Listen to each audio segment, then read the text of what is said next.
This week, we discuss Athena sliding back into the field. Chimney's fear of the new abnormal. And how Buck's COVID crush is actually a queer-coded omen. Have you ever watched something that completely rewired your brain chemistry? A procedural network drama might not be your usual pick, but it's ours. This is The Buddie System, a 911 yapathon hosted by 3 friends who have DM'd each other enough character dissertations to earn a PhD in media literacy. I'm Han, coming to you straight from the characters' heads. I'm Sil, bringing you to the observation deck. And I'm Rachel, connecting the dots with my red string. With our powers combined, no stone is left unturned.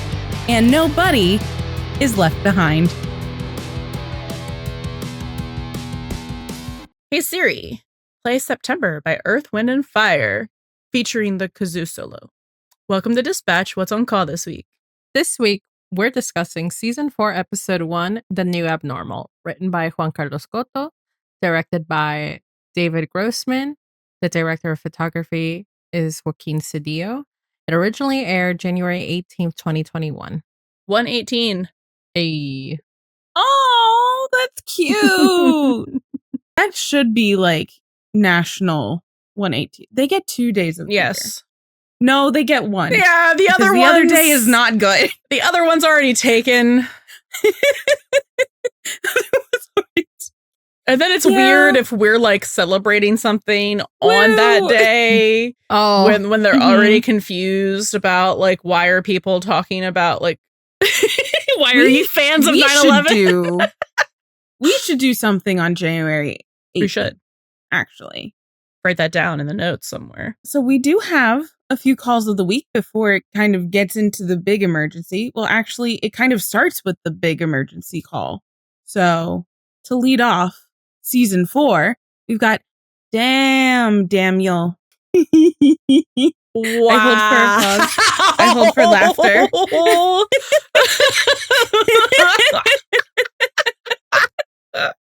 Sil is eating herself into another galaxy. That one got me. Good. It was terrible, Rachel. Thank you. That was deeply fucked up. I disown you now. Wow. This is why the Bluetooth is not connected right now, actually. Oh no, it's connected to me because that was dark. Oh my god. Anyways, so a cycling hobbyist gets trapped inside a storm drain after being swept away by the flood of the Hollywood Reservoir Dam bursting. And then we see thrown under the bus, more like thrown into the building. A city bus misses its usual stop when it gets launched into a skyrise building due to the power of the reservoir floodwaters. And then I could not think of a better one for this, so slide to the left. Everybody clap your hands. I'm whimpering. I know. This is deeply painful for you. So, helping out with mandatory evacuation procedures in preparation for a potential landslide, Athena meets an agoraphobic woman who can't leave her house, and they go sliding inside when the house collapses after the latest quake. So these are, now that I've just totally, I don't know. I feel like I should apologize, but I'm also proud of myself. So we can go straight into general thoughts. I feel like you owe me an apology. My stomach hurts. I would like to issue a formal apology to co-host Sil for my terribly funny puns. You're in the doghouse for the next couple of episodes. Oh. But I'll take it. It was extraordinarily funny to me. Damn, Daniel. That's not often that I get such a genuine. Anyway, general thoughts. Would like to die. So proud of myself. Can the solar storm hit me right now? Please. I'm kidding. No, I'm kidding. No lightning strike either. Oh yeah, let's not tempt it. Don't tempt it. No. Yeah. Anyway, yay, we're on season 4 now. Oh my gosh. Yay! I love that it's going to be our shortest. Well, it's one of their shortest seasons. One up. Shortest like regular season, I guess. That wasn't because of pilot season or a writer's strike, basically. No, it was just COVID. Yeah, just COVID. Good old COVID. So this is a decent opening episode. I don't think it's in my top 3. No, it's not in my top 3 opening episodes. But it's a decent one. It's fun. There's a lot of funny moments. It's good hopping back into the storylines where we left off on last season. I almost said last year, and I was like, it was not last year, like 3 weeks ago. Well, it was very long in between the seasons because of COVID. Yes. Yeah, I don't know. I have a thing to say, but maybe I'll wait until you guys say your stuff. It's negative Nancy stuff. Yeah, kind of the same thing. It wasn't. It's not my favorite. I mean, it's good that we're picking up where we left off, but it's not my favorite emergency. I will say I do have a different appreciation for it now, having been by the reservoir, having been by the Hollywood sign. Oh yeah, just like like the actual like sites and locations. So I have a different appreciation for being like, oh, this is something that could have happened. And being in those locations. Oh my God. I don't know. I can, like, it's so... narrowly escaped. Yeah. I don't know. Like, you have a different spatial awareness of that now. Yeah. That's pretty cool. I can't wait till we go. Me too. And be like, this emergency happened here. This emergency happened yes. here. That was me. I was annoying. When I was on Santa Monica Pier, I was so annoying. I was like, a tsunami hit Santa Monica Pier, Mom. She's like, really? When? I'm like, on 911. This is where B NATO touched down. Like, incredible. Yeah, it's annoying. It won't be annoying when it's all of us. It's I fine. know. Yeah, I think this is a pretty solid first episode. Again, not my favorite. I think by now everybody kind of knows that like I started watching the show in like summer of 2021, and then I like started watching season 4 like almost up to date. And after going through season 3, like binging season 3, and I think I did like this first episode, and I was just like, I need to put it down for a little bit. So rewatching season 3 and then going into this, I remember I was like, oh yeah, this is why I had to put it down for a little bit, because it was just a lot and a lot of COVID stuff. So watching this again, I was like, I understand why I did what I did. And I'm glad that we're doing these rewatches like more on a weekly basis instead of like daily, because that was just a lot. But yeah, I think it touches on COVID in ways that like it needed to address it, but without like harping on it so much, which is good. I'm going to talk a little bit about their approach to that as well in deep dive. I know, Han, you had an opinion. Yeah, I have some, I guess, criticism. I'm going to try and be as constructive about it as possible, but it is notable to me as someone who is on the spectrum, the autism spectrum, that I would love that bus emergency because it's so cool, except I'm annoyed the entire time while I'm watching it. And it just detracts from the whole thing for me for a lot of reasons. One of them is that the way that autistic people are portrayed in media is often just like a caricature, one-dimensional. It's always like the savant, like, the good doctor version, the Asperger version, which is not actually a diagnosis that exists anymore. When was that change? 2013.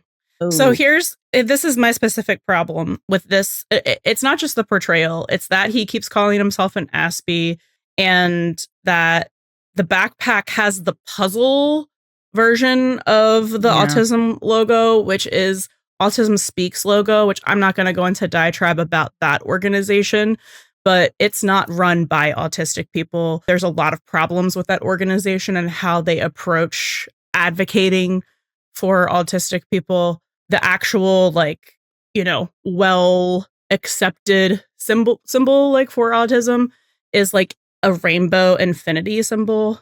I didn't know that. Yeah, actually. I would recommend like if you aren't on the spectrum, like I'm sure I'm preaching to the choir. But if you aren't, do some like basic Googling on why Autism Speaks is not a good organization. I don't know if they consulted people on this character, and if they did, maybe they consulted, that kind of advocacy group. A very narrow range of people. Yeah, sort of and thing. like they didn't and sometimes I'm glad for representation, even if it is more one-dimensional. Like I watched a lot of The Good Doctor, and like it is a lot of like one-dimensional kind of stuff, but there are nuances there. And this portrayal made that look like the most nuanced representation on television. Like it was bad. That you didn't really get to see anything from CJ's point of view and like what was going on with him internally and his experience to like make to have it be representation that's important to like make someone go, oh, this is how they process the world, right? Because he's very clearly having an internal like autistic meltdown from like the emotional, physical overstimulation of everything that's happening. But instead they just have him just like automaton, just like repeating that it's Pink Apron Day. And like there's just so much I could get into, and like how this is not a great portrayal of someone on the spectrum. And I've met a lot of people on the spectrum, and I've never met someone who processes that who way. acts like that, who is like yelling at someone for not following the rules on an empty bus. Like, I'm not saying it doesn't exist. I'm just saying I don't think it was a good representation, and it detracts from the emergency. And I'd almost just like, I really would just rather not have the representation. Like if we're not going to do it in a way that is like helpful to the community, it's more harm than help, I guess. So I guess my question then is like, would it have changed the bus scene, the bus call, if it had been someone not on the spectrum? Like would that have changed the scene? And it would make it like I would be able to focus more on the emergency and like how cool it is. And I like if they just made it a kid that was like, I mean, like for storytelling purposes, I don't know what making this guy autistic added to the story. Like I truly don't. That's what I was trying to. It didn't add anything because again, it didn't give anything from like the point of view of like the worldview of how someone on the spectrum processes information, which like would be cool to see because like we have like a lot more neuron connections. And so that's why things are way more overstimulating to us. Like things are, we have big feelings because everything is big processing. Like as you age, you're supposed to have less neural pathways, and that doesn't happen to us. It's extremely overwhelming. But yeah, I think just the way he was portrayed as someone that was like I'm a proud Aspie, but also I'm working on trying to be a normal person, so please feel sorry for me. Like that is kind of like what I got from that. I guess like the most nuanced part of it was like Bobby trying to connect with him, being like, I'm really scared too. Like I can tell that you're scared and like having trouble like moving because you're frozen, like having problems processing things basically. But I don't know. It's just so distracting and it detracts from that entire emergency, which is so cool for me. Like I tried to not be a downer when we were watching it last night, but I was just like sighing a bunch because it's so frustrating. I don't know. Yeah, that's unfortunate. Yeah. So I don't know. I guess my advice is to consult actual people on the spectrum if you're going to write a character on the spectrum, even if it's just for a one-off, emergency like this. If you're going to like call attention to someone being neurodiverse in a way that person who is writing it is not, then try and like make it more nuanced, I guess. And we've seen them do that with different kind of people where we do see that sometimes, but this just was unfortunately a miss. Yeah. Thank you for educating. And I think that is the only time I have to go into my actually that's not how all people on the spectrum behave, or anyone that I've ever met on the spectrum. Really touch on that. Yeah.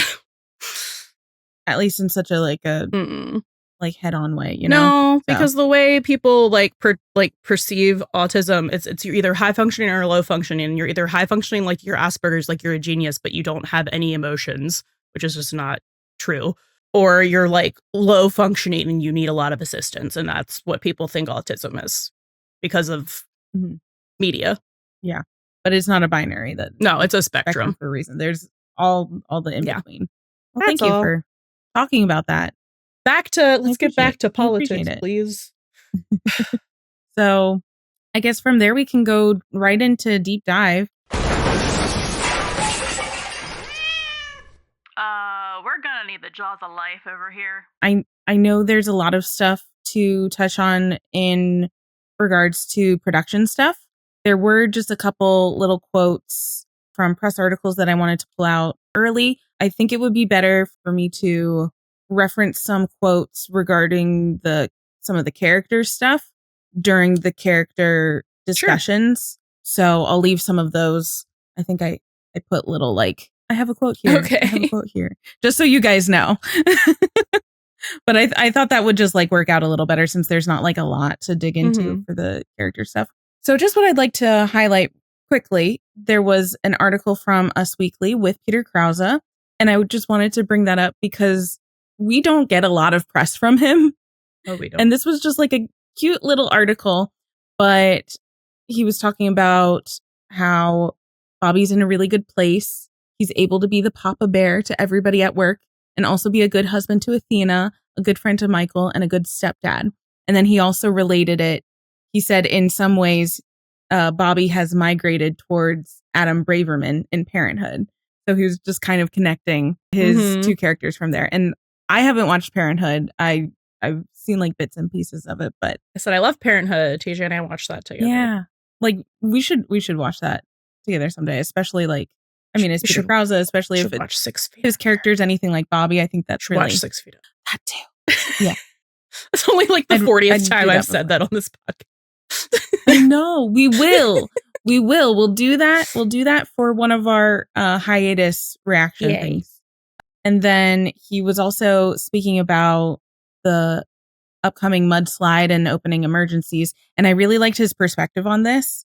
So Peter Krause said, it's not a strict procedural, you know. I always think of it as a comic book about first responders come to life. You could easily take some of the shots and some of the storylines of 911, put it in a comic book form, and it would make perfect sense. Yes. I love that thinking. That's because it's camp. That's why. Because comic books are campy. That's the perfect description, actually, of the show. It's like heightened on purpose. Yeah. Like everything is heightened. It's to so enhance great. The storytelling. Because they're superheroes. Without the superpowers. Their superpowers are that they're firefighters. Not all superheroes have superpowers. Not all superheroes wear capes. Sometimes they wear turnouts. Unless they have the mentality of fucking Jonah from season 5. Oh, yeah. Well, that would be a super villain. Yeah. You know. Then you're like in the boys' territory. Which is also still camp, but in a very different flavor. I love that, Peter. What a great answer. Yeah, that's one of the best ways to like think about the show. And then there was an interview with Tim Minear from The Wrap. And he was talking about the metaphorical significance of having the dam break the show. And this is a little bit of a longer quote, but I think it is very interesting. So Tim said that dam breaking was like sort of a metaphor for how all of us were feeling when we were writing these episodes, which everyone had kind of been locked up in their house. We all sort of felt like the world had ended, but there was so much pressure that people felt like they were about to burst. And in fact, they did burst. There was civil unrest. There was just a pressure building up nationwide, worldwide, really, so that around summertime, the dam had broken. And he continues by saying, so for us, it's a bit of a metaphor for how we were feeling about the lockdown and the pandemic and just the state of the world in general. And the idea was you go back into the world and you feel like you can finally breathe. And then all hell breaks loose because it's 911. And that's what's going to happen. So the moment you let your guard down, a dam is going to break, a house is going to fall off a cliff, a bus is going to come through your office window. I've been saying this a lot, but since March, the world itself has become more pushed than my shows. So how do my shows make enough noise that you hear it over what's actually happening? Normally, it would be like, the world is crazy, but I flushed a baby down a toilet or I hit Santa Monica with a tsunami. And you're like, well, that seems ridiculous. But suddenly it's like, let's watch that calming 911 because it's so much simpler because of what's happening outside my window. I love that whole perspective, that whole quote, how they just kind of like from the writer's room funneled so much of what they were feeling and real life stuff into the show. And it makes perfect sense. I think it comes off very, very well. And like, it is so funny because all of a sudden it's like that crazy, ridiculous 911 show. Ah. Let me take a break from reality and go watch the damn break. Yeah, that's exactly what it is. So like for him to also be very aware that like this is a respite for some people in some ways from the real world. No, it still is. Yeah. And to have these crazy things happening, it just works well. It still does. I had $1 for every tweet I see every day that's like, I can't worry that I have my silly wee woo show. Like I can't. Oh my God. Like this, it's basically the meme of like, you better fix my entire life, you piece of shit. Affection. Yes. You know, we need our emotional support wee woo show. Yeah. That's what this is. That's one of the reasons I think why so many people have caught on to it at any point, including us in more recent times, and why it's still so successful and long running because it works like that. Yeah. He's so smart. All right. So now going into, I think what we're really kind of curious about is the production stuff. Just wanted to touch on our writers and directors since we have longer resumes for these folks now. So don't really like that. Just trying to figure out what you're trying to say. Longer resumes to reference for their work going forward now that we're 4 seasons in. So this episode was written by Juan Carlos Cotto. He wrote also part of the last opening emergency, part of the tsunami opening emergency. It was 302 Sink or Swim, but he also wrote the season 3 finale, What's Next. So I think it's kind of interesting to have the same writer finish a season and then pick up exactly where they left off, you know? We only get 2 Juan Carlos Cotto episodes this season. Again, because it is an abbreviated season, we only get 14 episodes. But I think it is notable that the 2 that we get are the season premiere, which, as we know, kind of sets everything up. And we will see him again in 405, Buck Begins. So just keep that in your noggin. And then for the director of this episode, David Grossman, he previously directed 312, which was Fools. And I think I mentioned it in that episode that he's directing 5 episodes of this season, which is slightly more than a third. Yes, slightly less than a third. Still can't do the math, but so don't ever leave the buddy system to do math. No, we're not math people. So David Grossman, what? Can't even do it with buddies. No, I can count 1, 2, 3 buddies, and that's pretty much it. So David Grossman directed both 401 and 402, which is kind of interesting with a 3-parter. Sometimes they have the director do all 3, or sometimes it's the second and third episode. He did 401 and 402. He will also be directing 408, Breaking Point, 410, Parenthood, and 412, Treasure Hunt, which I'm so excited we get in this season. I keep forgetting it's in this season. And also kind of notably, he is the co-executive producer for season 4 only. And I have a feeling it's because he directed so many of the episodes. So a lot of the cast and crew, I think anyone who's on the writing staff is a co-executive producer.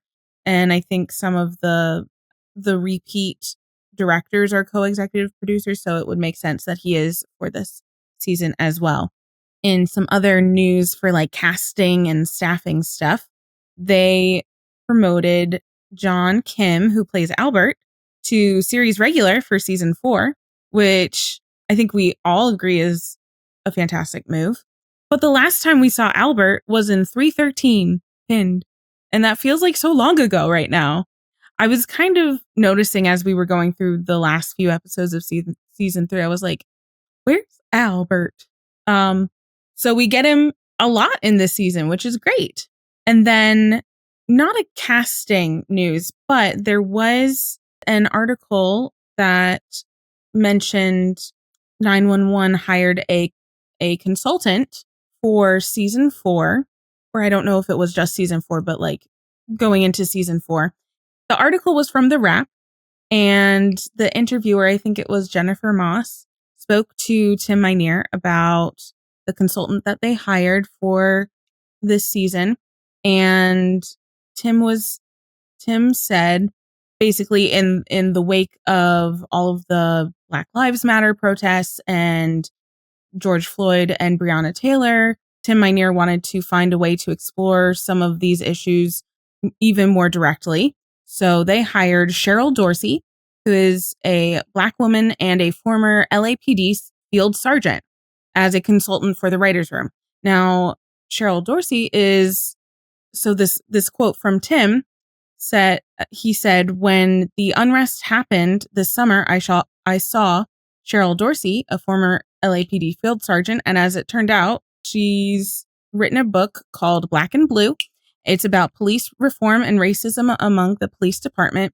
And her story is so similar to Athena's, it's almost scary. It's as though we based Athena on her, which we did not.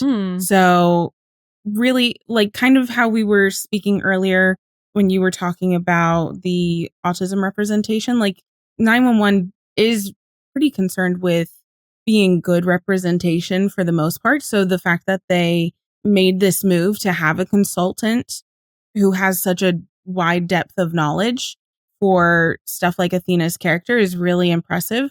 And Tim went on to say the trick here is to do it in a sensitive, nuanced way, which I think we spoke about a lot in 305 Rage with the traffic stop.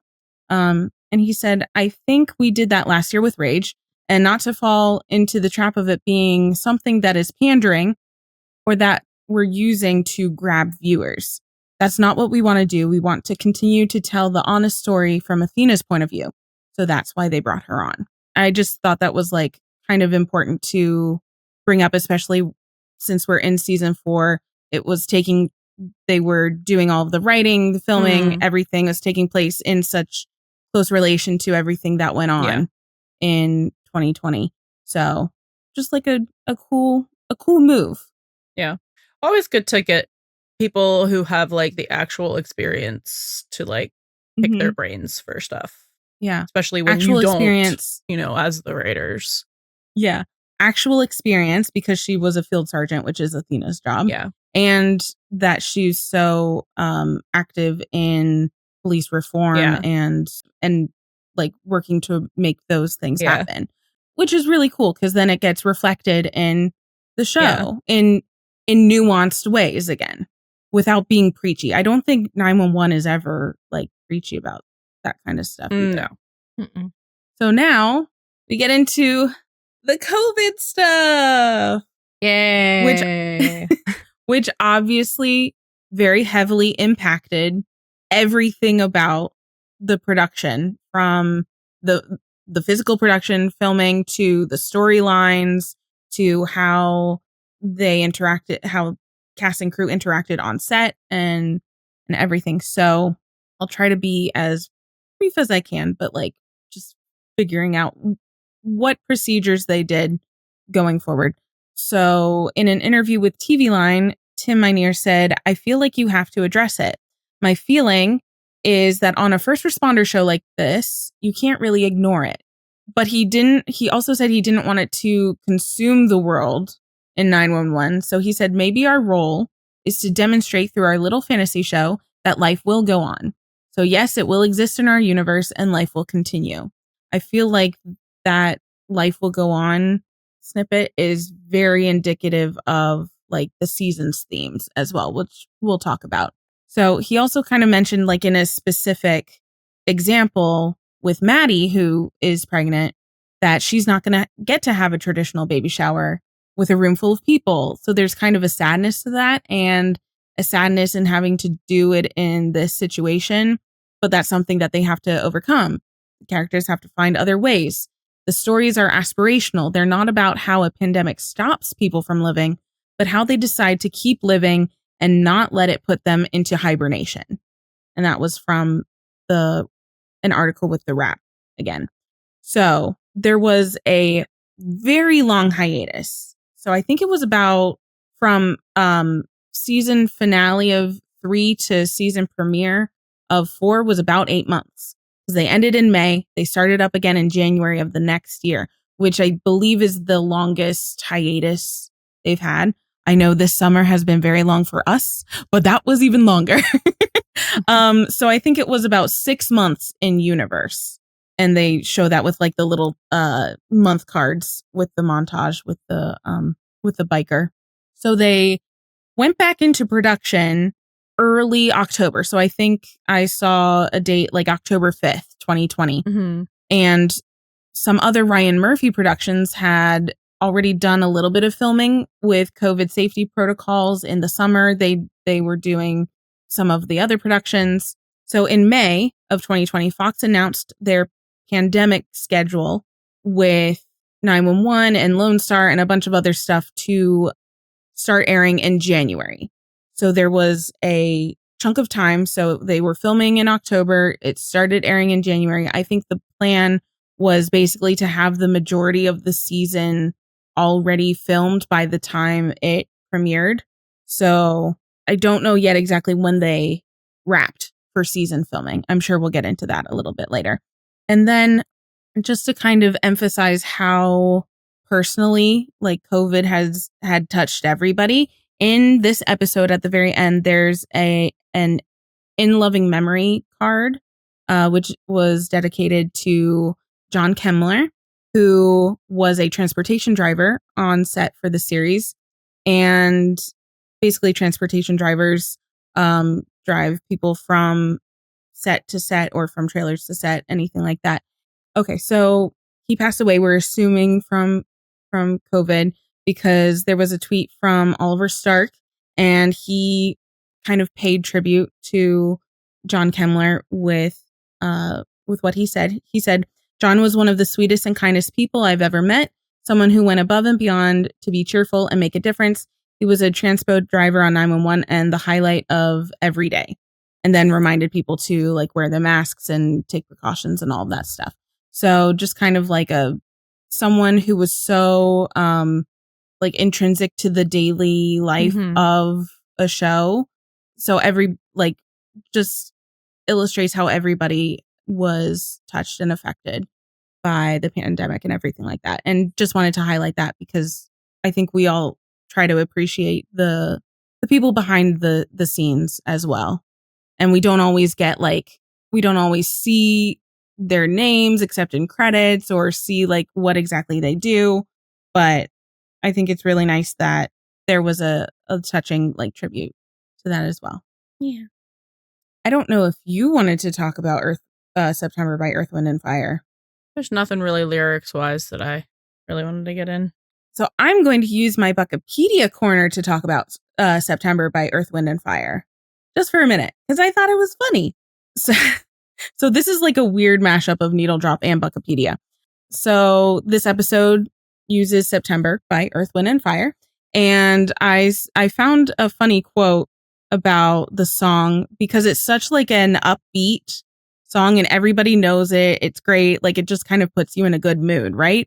So the song was actually an original addition to the band's first compilation. So like in the best of Earth, Wind, and Fire, they needed original content to boost the sales. So they put September on there, even though it was like not previously released. And I think it ended up being the best of Earth, Wind, and Fire, ironically enough.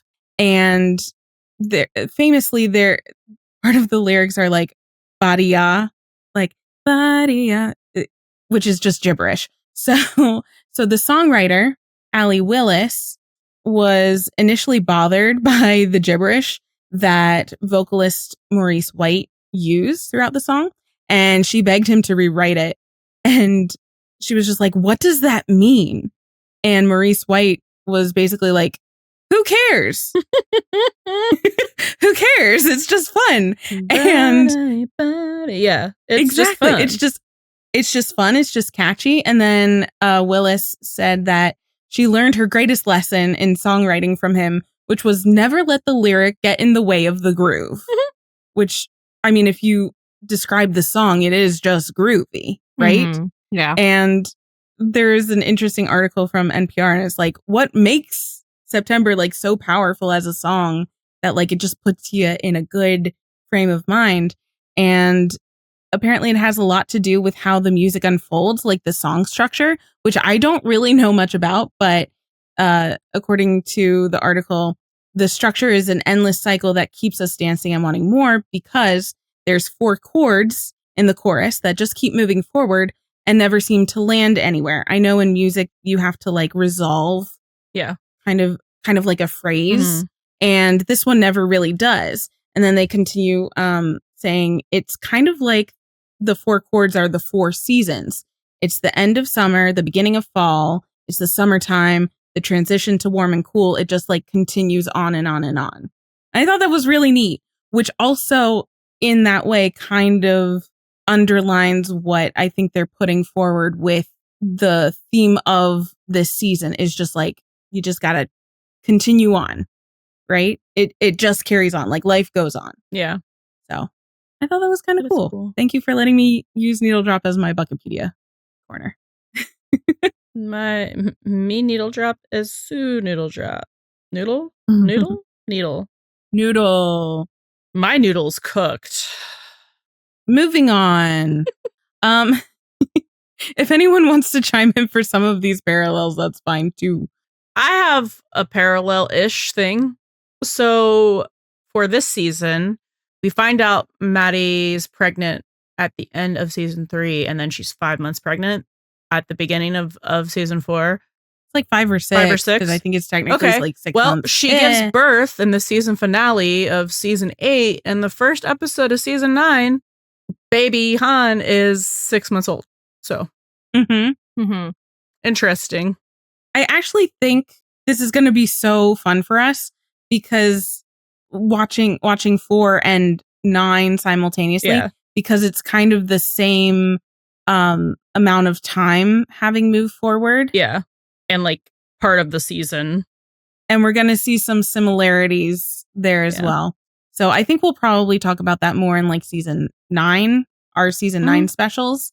But I do want to keep like a pin on some of that stuff because I think it's going to continue to pop up. And then Han, when we were watching this, you had a very astute observation. I said, is that the same construction guy from season 2?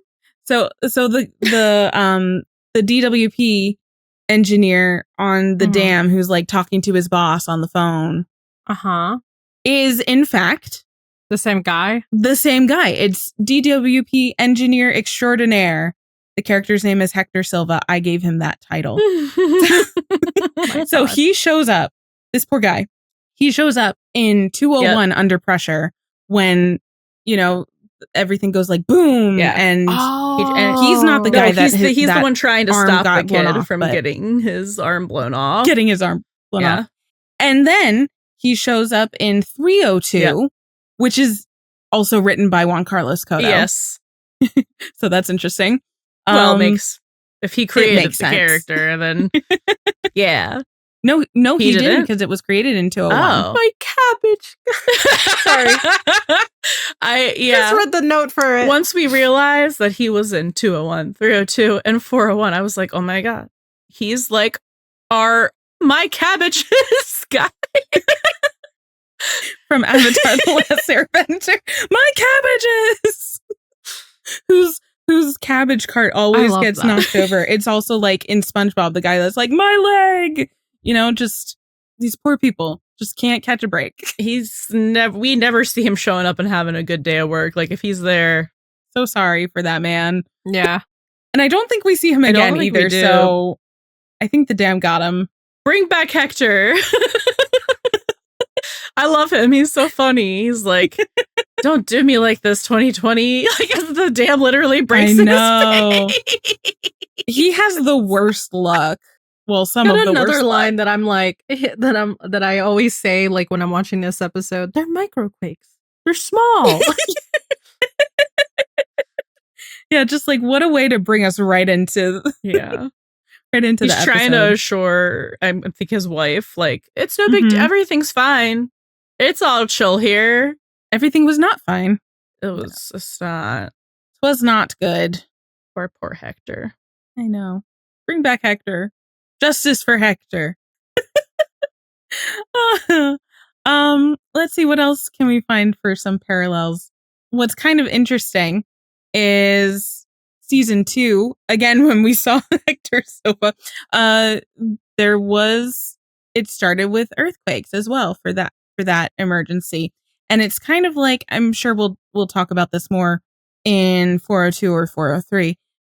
To me, it always kind of rings like season 4 opening emergency is a combo of season 2 and season 3, because we've got the earthquake and then we've got the landslide because of the flood, and it just kind of, they like mashed it together a little bit. I said, what if both? Porque no las dos. Then the guy on the bus says Holy Mother of God. Yes. Which made me laugh. we laughed at. Not that it's not a common saying, but just that we have a episode titled that now. And you know me, I'm going to find a well reference wherever I can. Oh, so I caught Janelle that and one. do you want to say it? Nope. That's all you. Okay. That's all you. So Janelle in the storm drain and like being buried alive is very reminiscent of the well. Just saying. Still alive down here. Exactly. And then for some... Oh, her spouse is also dead. Damn. Oh, Jesus. Well, Jesus. Yeah. Jesus Herschel. Sorry, I'm going to be so annoying about that.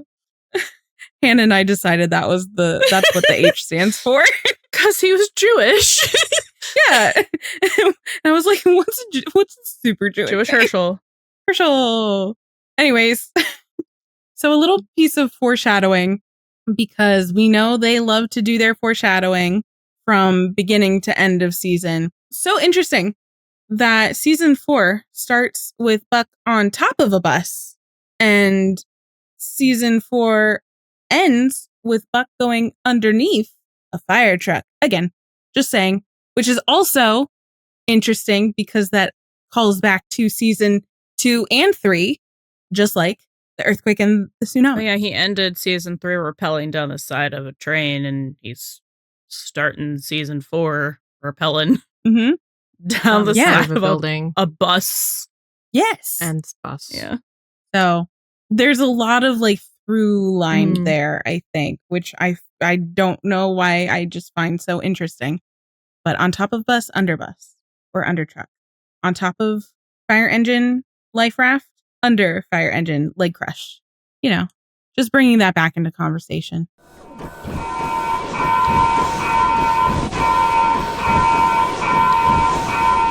Flashover. So moving into themes, I think we already touched on some of what I think is going to be like overarching across the season. We traded the cancer for COVID. Not better. It was like a lateral move. Yeah. But luckily no one gets COVID from the 118, so we don't have to actually explore it that way. At least it affects everybody like on a general level, as opposed to like, this character might die. It's not watching Meredith Grey be in a coma on a vent. Spoiler alert. They did that to her? Yep. Oh. Yeah, she was seeing Dream Derek. What season was that at that point? Well, it's season 22 right now, so 17? Did they bring Patrick Dempsey back for that? That's wow. Yeah. Wow. That's he was like short. I didn't think he would go back. Well, I mean, he was like short. It was like 6 years, I think, after he left. It was 11. He went and he did his thing. Yes, we looked that up. Yeah. He made bank and left again. Yeah. Like, I'm going to show up, I'm going to get my paycheck, and I'm going to bounce. Yep. Wow. Oof. So, with COVID being a very prevalent theme, at least for the first part of the season. I think it kind of tapers off fairly naturally, but we'll keep eyes on that. So it's kind of like, the end of the world, right? And as so many characters say, which is also, I think, reflecting a lot of what we were all saying in real life, right? So like Buck is saying, oh, it's World War Z, and Athena's like, it's the end of the world. So kind of getting back out there into the world, because it's not, in fact, the end of the world, is kind of thematic. And just like last season was the Just Keep Swimming about resiliency, I think this season's theme is perseverance. And you might be thinking, what's the difference? Aren't they similar? Because I thought that. And I was like, what is the difference? So think about it like perseverance is staying the course through challenges, but resilience is about getting back up after being knocked down. So it's similar, but like kind of different. I feel like there's a differentiation there.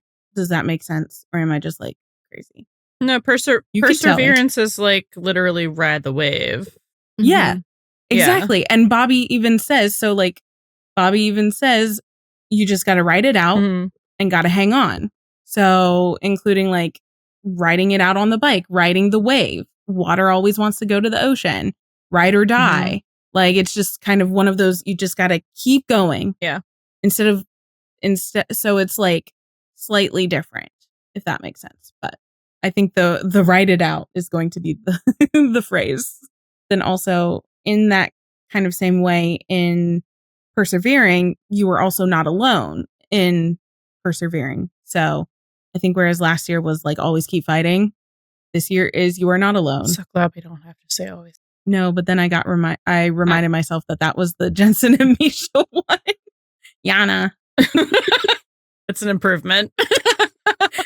I did like that one better anyway.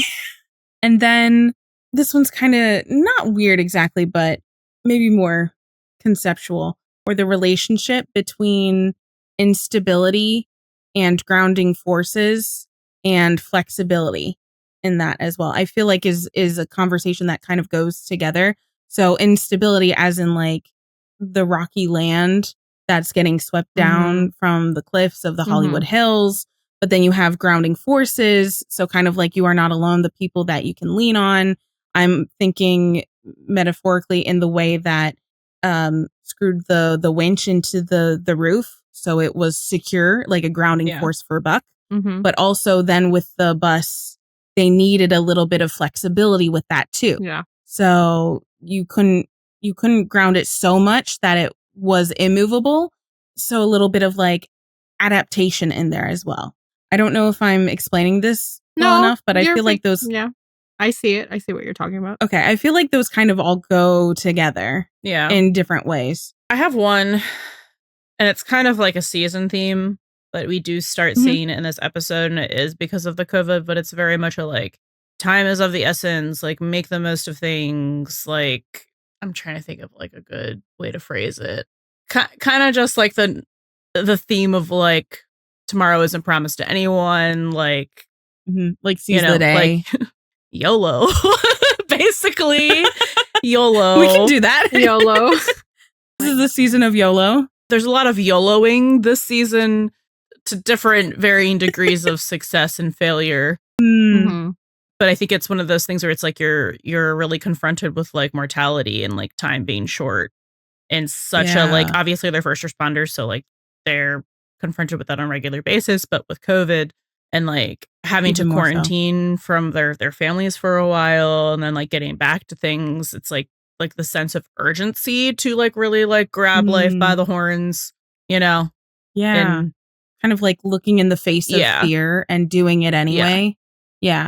And then we also kind of have, I mean, this is par for the course with all of that quarantining and people being separated. You have a little bit of disconnection and loneliness, especially when the person who is your grounding force is so far away from you. Thinking like Chimney and Maddie. And then this is something that I think will end up being a season theme as well, so I'll keep an eye on it, but kind of like 1-2 punches, right? Like you're getting more than you bargained for, but like in a not fun way. So a couple examples, for a pound.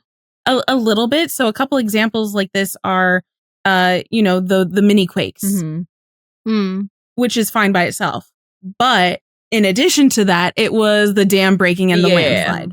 The bus victims, getting thrown into the building, plus the guy Keith underneath the bus, and then how the bus was secured, but that they needed and to they were unsecure it, and they needed to unsecure it, and then once they did that, it was fine, and then boom, right, it exploded. Even though Buck was like, "Good thing we're not going to get any explosions," and look what happened.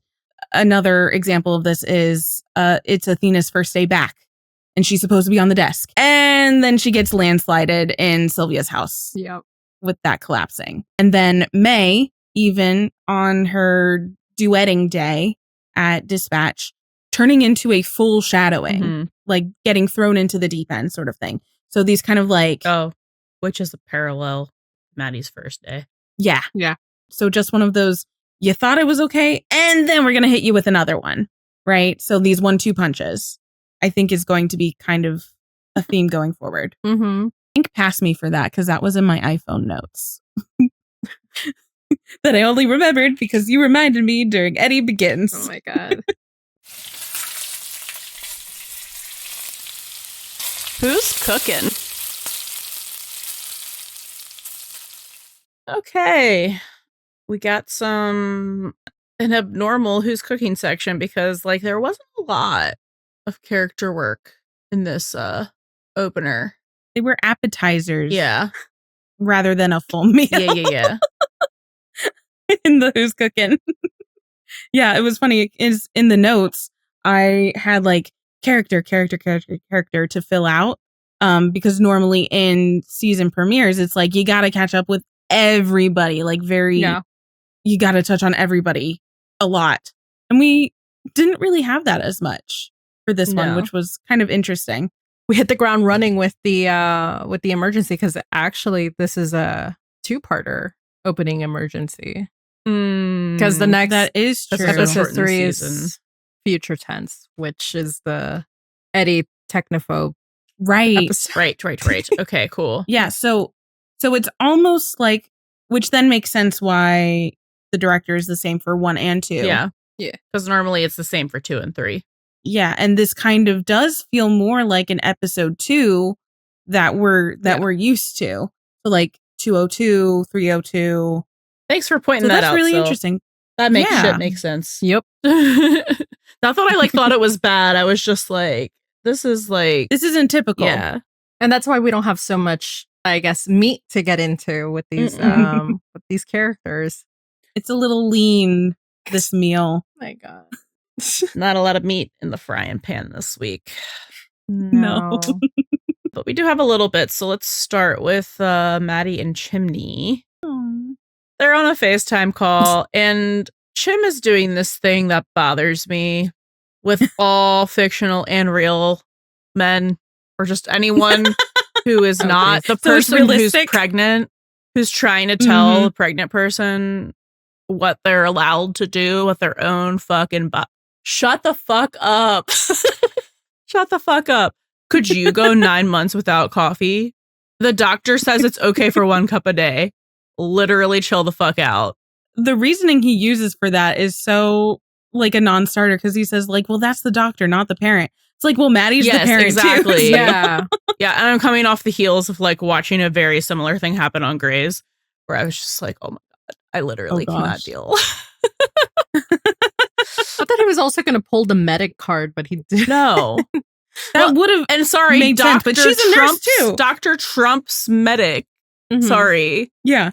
The OB says it's okay. She was also a nurse. Like, I don't get it. Yeah. Exactly. So, I mean, obviously this comes from Chimney being overprotective and being... Yeah, but I don't know. There's just so many dynamics, and like when you're incubating another person where other people think that it's okay to like tell you what to do with your own body, and it just... No, it doesn't make it right, but it's coming from a place of care. It is, but it's fucking obnoxious. Super realistic, because that's a thing that happens constantly.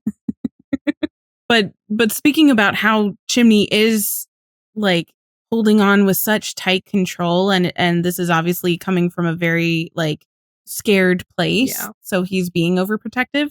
There's a quote from Tim Minear from the Wrap article.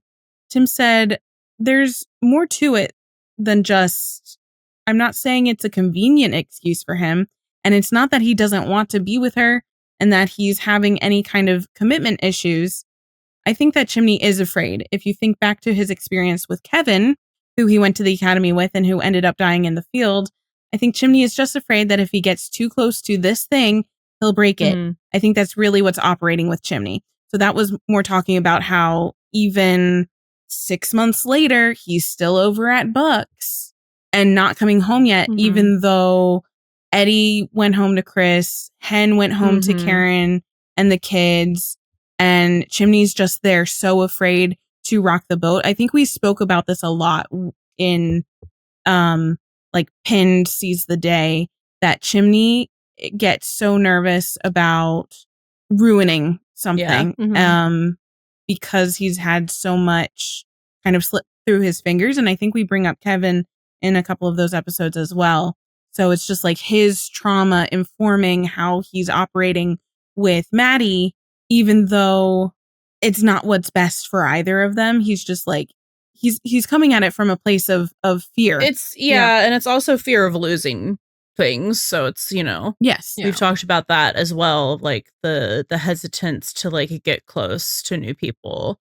Also, like the unknown with the COVID situation, like Oh, yeah. it's more susceptible for. Yeah. You just don't know what could happen. Yeah, A terrifying time to Mhm. like be having a Yeah. child. Like my, for lack of better word, my sister-in-law was having her first kid, like literally in March Mm. 2020. Oh no. Yeah. Where nobody knew what was going No. on. Yeah. I mean, at least by like 6 months in, there's, some precedent, some procedure in place. But yeah, Chimney does this thing sometimes where like he holds on too tightly Mm-hmm. for fear of letting go and losing Yeah, that but it's thing. like he's holding on too tightly to like controlling the situation from afar, but he like won't actually be there to like be part of the situation. To do And anything Maddie's about basically it. like Yeah. trying to call his bluff. It's like, come here and tell me not to drink coffee yourself. Like, be here with me Mhm. Mhm. to Yeah. do all these things together. And Which usually would Yeah. work because we've seen that work before with them. And I just think this whole situation is very interesting because it's kind of similar to 815 or 814, whichever they blended. There's the same thing to me. When he's talking to Bobby about being scared about their son coming into the Mhm. world. So it's their second child. So it's not pandemic issues exactly. So his fears are just about him wanting to be a good father to his son, even though he is already a good father to Ji-yeon. Like, it's just, Mhm. I think it's interesting that pops up with consistency for Chimney Mhm. in relation to wanting to be such a good father and husband that he ends up kind of pushing, not even that he's pushing people away, he's pushing himself away, which was also kind of like what Michael was doing in last season Yes. too. So sad. So Maddie, in the meantime, is just like, she's hanging out with Albert, which is great that she has someone there, but it's not Chimney. Mhm. And Albert is a little bit of a pushover because he's like, I'll get you the coffee. I think he's a little scared of her, which like Makes sense. is fair. You Yeah. should just be scared of women and pregnant women in general. That's ancient biology telling you. just a good rule. But like Maddie is also scared. And Yeah. that's making everything so much more difficult for her because Chimney, who is usually her rock, like even though not necessarily one of them has to be the strong one for the other, they can be scared together, but it's hard to be scared together when they're separated Yeah. in this way. So you can kind of see how she's like feeling a little adrift and like she has to do this almost by herself as well. which is taking a toll on her. And we see that a little bit in like during dispatch when she's talking to Janelle, the biker who gets stuck in the storm drain. And she really resonates, she really resonates with what Janelle is saying about, losing people they love, and the distance between loved ones really hurts. And and just kind of like having to, you're not alone, but you're kind of doing it on your own as well, because there's also like, she's the only one that goes like is pregnant. Yeah, it's kind of crazy that Maddie, a like happily married pregnant woman, is like finding connection with the widow. Like, she should not be able to be relating to her in that moment. But in that way. I mean, I think there's also another layer in there when Janelle is like, almost giving up in a way. And she's like, maybe it's my time or something. And Maddie is very emphatic of like, it's not your time. You're still here. And kind of witnessing Janelle like regain the fight back in her. I feel like kind of Maddie can relate to that as well after the physical fight with Doug in Fight or Flight, where she like closed her eyes for a little bit, but then was like, no, I gotta keep going. So I feel like there's just a lot there that Maddie can relate to, but in like the distance between people you love, like that really hits home for her. And she's also kind of like mom in training with Albert and May a little bit too, which is kind of funny. Like May makes her seem like she's so, oh, you kids. And she's like, says the really cute thing is like, I'm gonna be on the horn and you can play the keys. And May's just like, what? What the fuck did you just say to me? And Maddie's just like, this is where the older millennial meets the Gen Z. Like, yeah.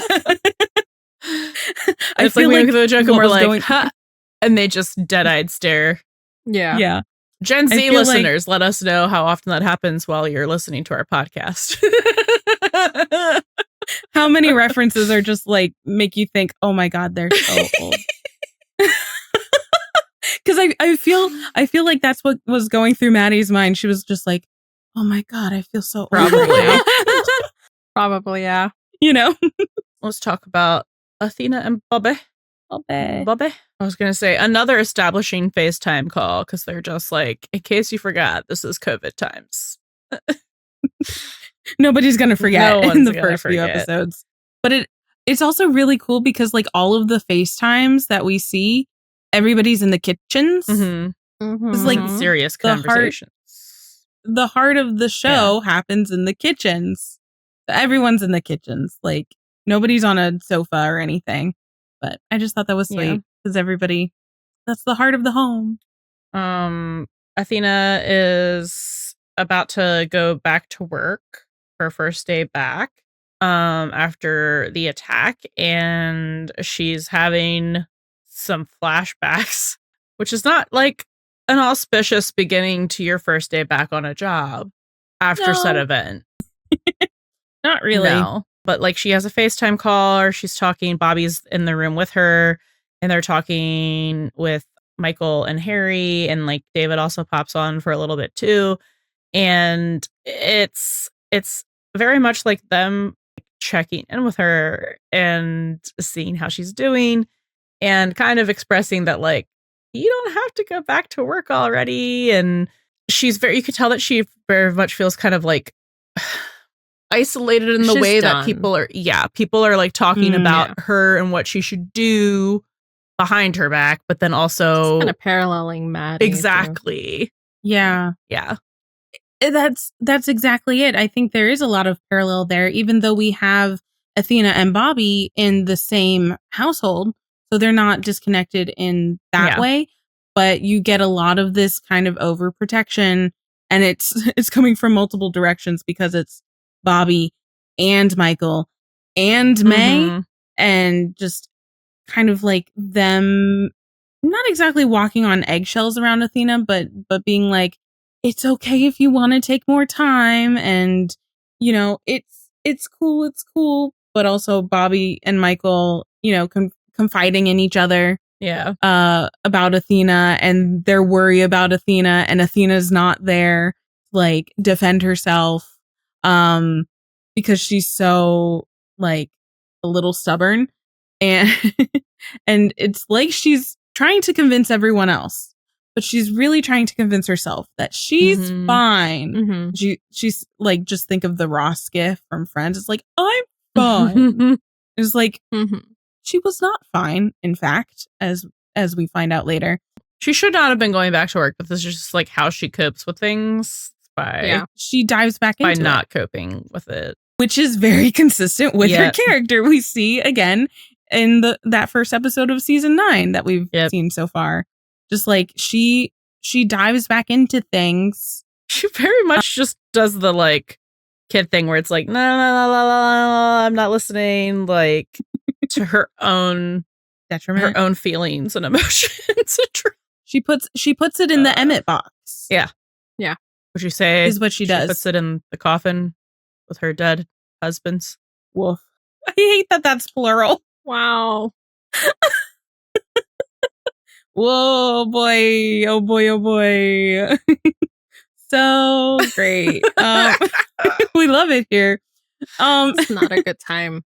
It's not a good time for Athena then or now. No. Like, again, I think we're going to find a lot of similarities between 4 and 9 and even 5 and 9 because we're still kind of dealing with, you know, this guy in different ways.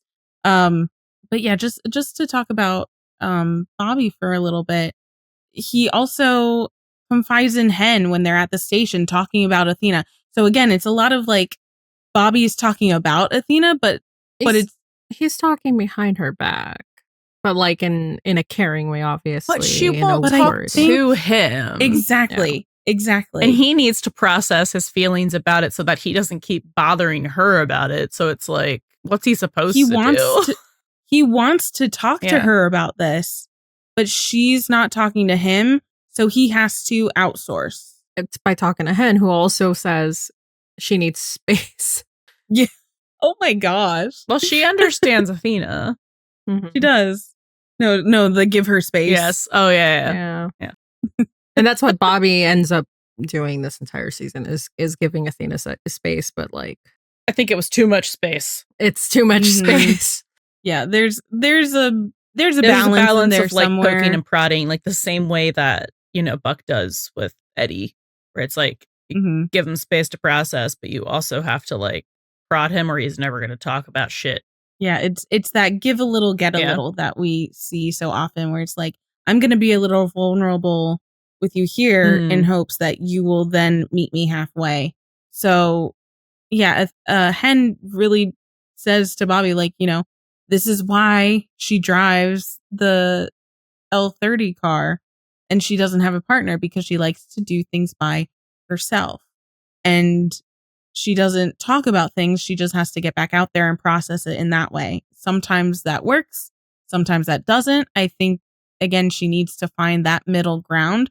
So Bobby's just kind of like resigned to just worrying on his own or with Michael and, you know, just like letting her come to him in her own time, which is, you know, a feat, being patient. Oh, for like Bobby. Yeah. Yeah. So with Athena back at work and she says she wants to like ease her way back in. And I think that is like that fair middle ground for her. Cause kind of like one of those, if she wasn't it, is this fanon or canon that Eddie brought Chris back to the ocean so he wouldn't be scared of it anymore? Canon. I feel like that's kind of what's going on with Athena, like a little bit of exposure therapy, like starting off small, like dipping her toes back into the water because she's not like out on the streets and just she does seem a little bit more comfortable with riding the desk for a bit, which is not usually her style. Yeah. So I think that is very like indicative of where her head is genuinely. And even Captain Maynard, it was like, you know, after the attack and after everything else that happened this year, like basically it wouldn't surprise me if he wanted to retire. Mm-hmm. And Athena's like, it wasn't the end of the world. So you just got to keep going. It's part of that a little bit. And what she tried to do with easing in ends up being thrown in the deep end, which again is like May and is like Maddie's first day back at dispatch. And I'm also thinking of 214 Broken. So like after she came back from Doug and all of dispatch was down. And speaking about connection, she really connects with Sylvia, who is the agoraphobe in the house and will not evacuate. And Athena speaks to her about, taking time to heal. And I find it really interesting that this is the person that Athena is actually talking to.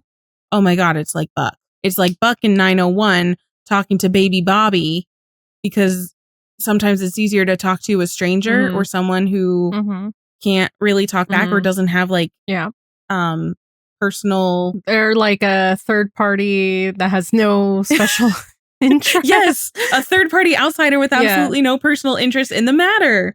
Oh, I'm so proud of you. So Athena then kind of confides in Sylvia and connects with her in this way that, her body may be healed after these 6 months, but mentally it's taking much more time and it's much more difficult because she could barely even put her badge on in the morning to go to work. So like she is faking it till she makes it. And I think like some of that will help, like being in fight or flight survival mode in a little bit, gets the adrenaline running. You're just kind of like right in it, And Athena talking about how she was lying to everyone around her, to Bobby, to Michael, to the kids, to Elaine, but also to herself. So just kind of like that whole conversation is really interesting because we don't always get Athena speaking about what's going on inside her mind like that, and that she needs to tell this to somebody within her family. Yeah, so I know we're going to see more of that as well, how like Athena and Sylvia, heal themselves together in the next episode too. And just another really quick thing about Bobby on the bus, kind of like how Maddie was connecting to Janelle and Athena was connecting to Sylvia. Bobby connects to CJ and kind of talks a little bit about how he's so worried about Athena, and it's okay to be scared when someone they love is hurting, but you just have, and this is where we get that you just have to ride it out and hang on.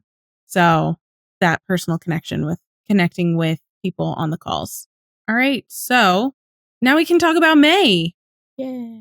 Because we get May as a main this year and also this year. It's weird talking about two things simultaneously. So when we catch up with May, if we remember in the finale of season 3, she spoke to Maddie and was like, "Hey, could I talk to you for a sec?" And it was kind of like left mysterious, and everybody in the press articles were like, "What's going on with that?" And Tim's just like, "I don't know." Or you'll see. And we do see she is taking a gap year. Instead of going to college, she is working at dispatch. And it's really cute when we see her first. She's in the chair. She's the girl in the chair, and she's like practicing her like 911, what's your emergency, that that we hear so often, because she wants to get her like authoritative but calming voice down. And she's also like reading ahead of her training because she wants to be super prepared. So like this is a girl who is like college age, like is very driven, I think, in doing this work. But kind of continuing what we saw last year with May, where she's kind of entering this, like the curtain of childhood being drawn back, and like this is the real world sort of thing. Like she is entering the real world. She is growing up fast, and boy howdy, is this a time to be doing it, right? And a way to be doing it. So instead of like finding herself in college and in classes, she is in it with dispatch, helping out with, or she will be helping out with emergencies and seeing things that like not a lot of 18-year-olds can handle. No. are ready to see, you know? So yeah, that I have a feeling a lot of it was influenced by her saving I think her name was Vicky, the woman in the car accident with the tsunami car crash scenario. Yeah, but I mean, this decision was also influenced by like what happens to Athena as well. Yes. Especially we see that a lot during this episode because of how she's like checking where her mom is and if she's responded or has, said anything that back to dispatch, even in her talks with I think Bobby a little bit. Yeah. Like you do get a good insight as to like why May is doing it, even though she's not saying it or saying it to her mom, because I don't even think her mom at this point doesn't know why she chose to, and Athena's not happy with that decision. No. No, it's so funny. I do have a quote about this as well from Tim Minear. He said, I think Athena's objecting is just, why are you picking something that's potentially a career path? You were going to go to college. Like, it was Athena's dream for May to go to college, and she maybe had what some might consider more lofty dreams for her daughter. But her daughter is doing this for a reason, and that reason will become extremely clear by the end of the next episode. So I do kind of think that it's interesting that we have kind of like we saw in last season where like some of the kids were parenting the parents. It's a little bit like this for May, instead of the parent like looking at the Find My Friends to see where their kid is. It's May doing that to Athena and her car and the squad car. But it also kind of reflects, or it also kind of mirrors Athena and her mom, as we saw in Athena Begins, how B was not very supportive or just didn't understand, like point blank, didn't understand why Athena would change from being a law student and going into being a police officer. She just didn't get it and couldn't really support her in the way that Athena wanted to be supported, and how that really affected their relationship for so long. So I think that's kind of an interesting, like, history almost repeating itself sort of way, and how they're going to like curb that from happening. And we get history repeating itself a little bit, I think, in the current season 9, with Harry, with whatever they're going to do with Harry, the probie. Yeah, Athena really wants her kids to go to college, get educated, and anything that kind of like... And then is upset when they follow in her footsteps, which is so funny. Yeah. A little bit. And it's also funny just seeing her basically act like her mom, Yes. A little bit. Yeah. It's like, that saying where it's like, you're old enough to become your parents sort of thing. I kind of think that's either happening. Die here or live long enough. See yourself become your parents. Yeah. That is like a really interesting thing that we're seeing like come up again in season 9. So this is such an interesting... How does this keep happening? I don't know, man. It just works out for us. Yeah. We're just blessed. Everything we watch is just like somehow so relevant. I mean, I know it's like kind of part of the inherent like long running TV show written by the same people inevitably comes full circle to certain things, but like... Yeah, but it's just so interesting that like it keeps happening like most of the time, like at least 90% of the time we're like, oh my God, this is so relevant and so current. And we talk about it in the episode instead of it being like the opposite, where it's like, it happens, we've already recorded the episode and we're like, oh man, we could have... Like, it just keeps lining up. Yeah. It's weird. I really love this. So, I mean, by the time this comes out, we'll see like most, if not all of 9A, but... Yeah. No, all of it, because this will be December. Yeah. But it's just so interesting. Yeah. So like this will be old news for future us. But and then there's just like teeny tiny little bitty bit about our boy Buck, right? Because there's a mystery afoot with Buck, right? And his COVID crush, or so it is being called. Oh, my number one ship. My favorite characters and their mental health. Enter favorite character / therapy. Like, it's the best. I love when it goes canon. Yeah. It doesn't happen that often. So there's this mystery about Buck who continues to talk to somebody on FaceTime. Who could he be talking to? All of his family is either at the firehouse or on FaceTime with like Maddie and stuff. Mm-hmm. And there is a quote from Tim about this as well. And I just think the way that he talks about it is funny because he's kind of like letting the story lead itself, right? So he said, I think Buck is ready to commit to the person he's been talking to. But the person he's been talking to may not be who you think it is. Mm-hmm. I believe there's more to Buck's COVID crush than meets the eye at first. So, I mean, that's Han's face is so funny. And just like, oh my God. Just the way Tim like teases these things sometimes.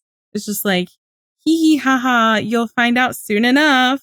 So pleased with himself. Gossip girl. XOXO. Gossip Right? girl. XOXO to my near. Oh my God. Clipping that. No.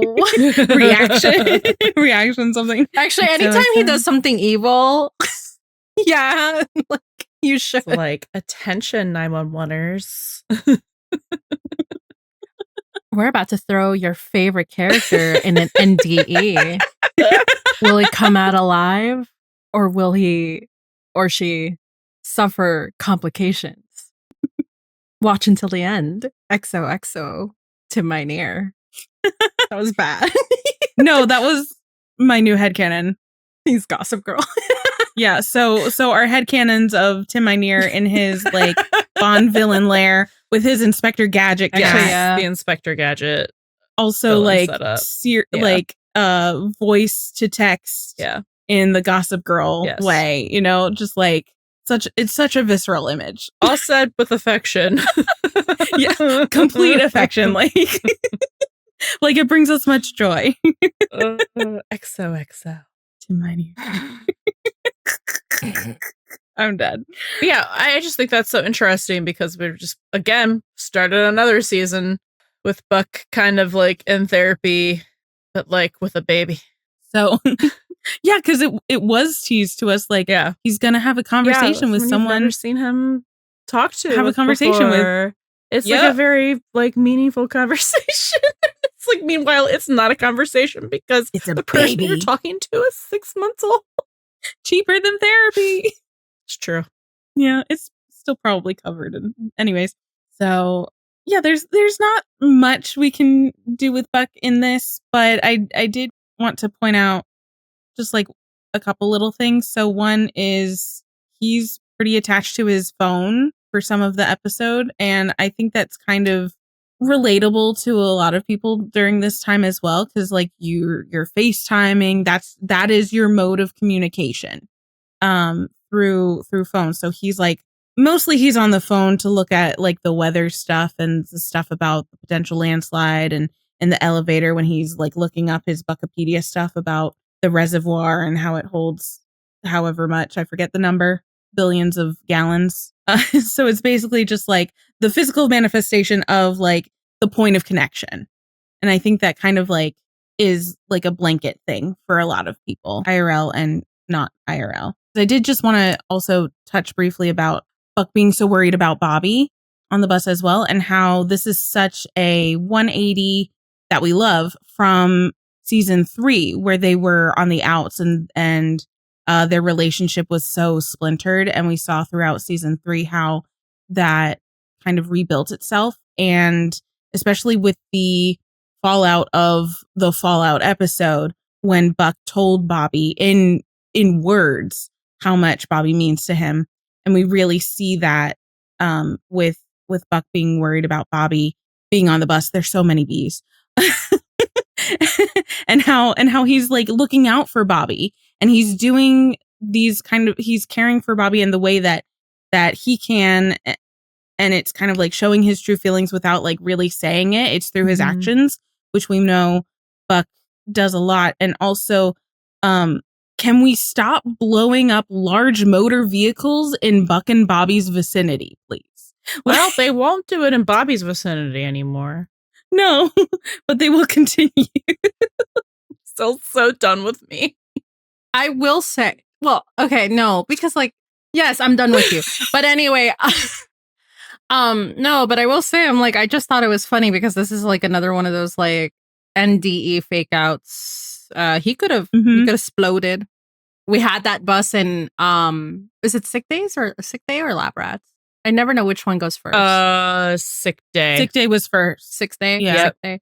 Yeah, so like we had that bus explosion in Sick Day. And then it's also during a time where there's a virus that's airborne.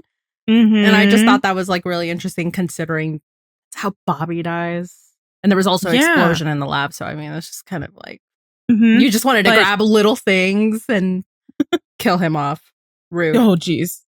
I know. So there was a lot kind of going on between the fallout and like this episode, that kind of weird premonition-y for Bobby stuff.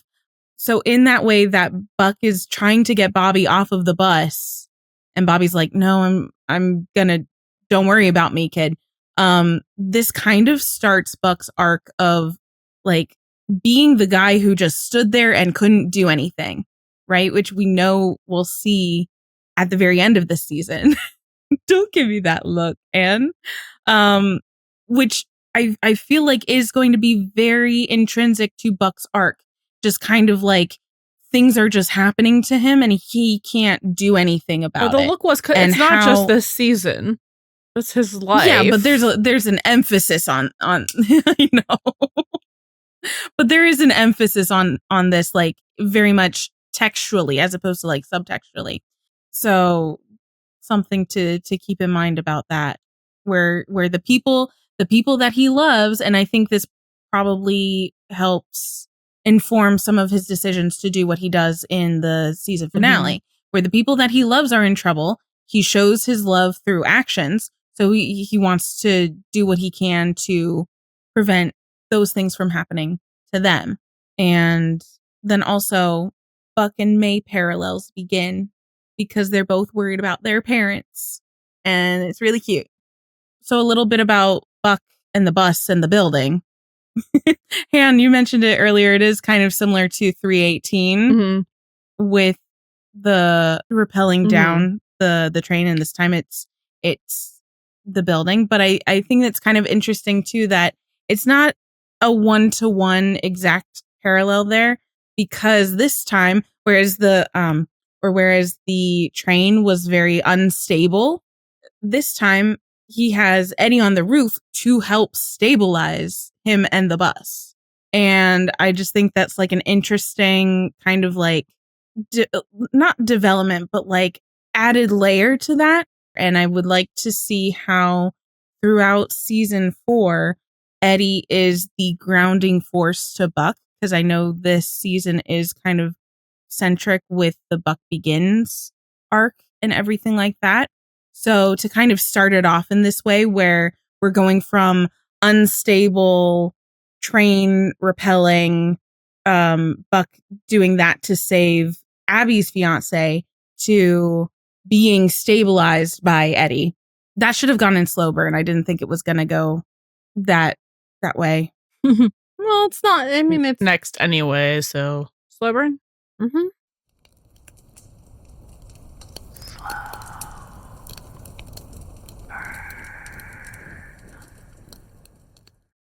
So pretend I said all of that stuff about Buck and Eddie and the stabilizing now. Okay, cool.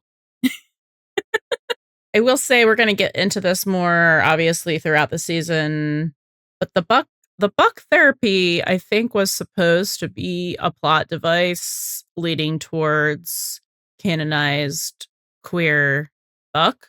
Then it got kiboshed. But it's so clear. It's so clear. And especially even just the way they're setting up, where it's like, ooh, you have a crush on a girl. And it's like, actually, it's about how I can't express my true feelings and bury them. Like that he can't express exactly. them. Like it's just so queer coded. Yeah. it's so intentional. Mm-hmm.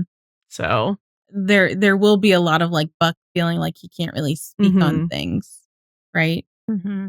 So yeah, in addition to whatever I said about Buck and the building and Eddie on the roof, we just see Eddie literally having his back in being partners at work and then throughout the season outside of work, and how Eddie is that grounding or stabilizing force. yeah, and it's the same in 316 too.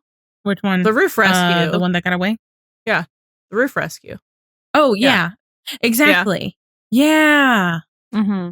Where they jumped from roof to roof Yeah. because Buck just had to do the rope rescue. Had to do it. I know you did. Yeah, but he's the one, doing the securing and making sure that Buck is safe. And while supported. he rappels down. Mm-hmm. And then there's also kind of an elevator parallel. Han, I think you brought it up in our 318 episode. And this is kind of the other half of that. So strike that, reverse it. Yeah, the shot after everyone leaves the elevator except for Buck and Eddie, because they're going up to the roof. It's the same parallel shot in the elevator that we get of Michael and David in 318.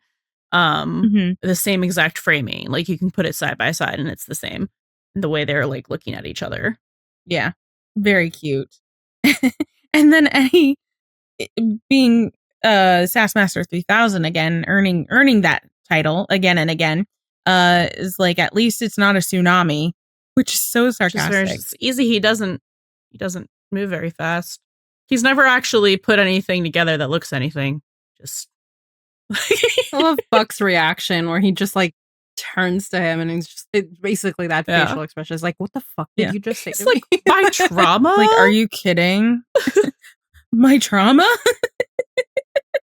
All of their traumas? Yeah. But yeah, I think it is interesting too that Eddie does bring up the tsunami because you have them working together in a high-rise building, kind of like they did in season 2 with the earthquake.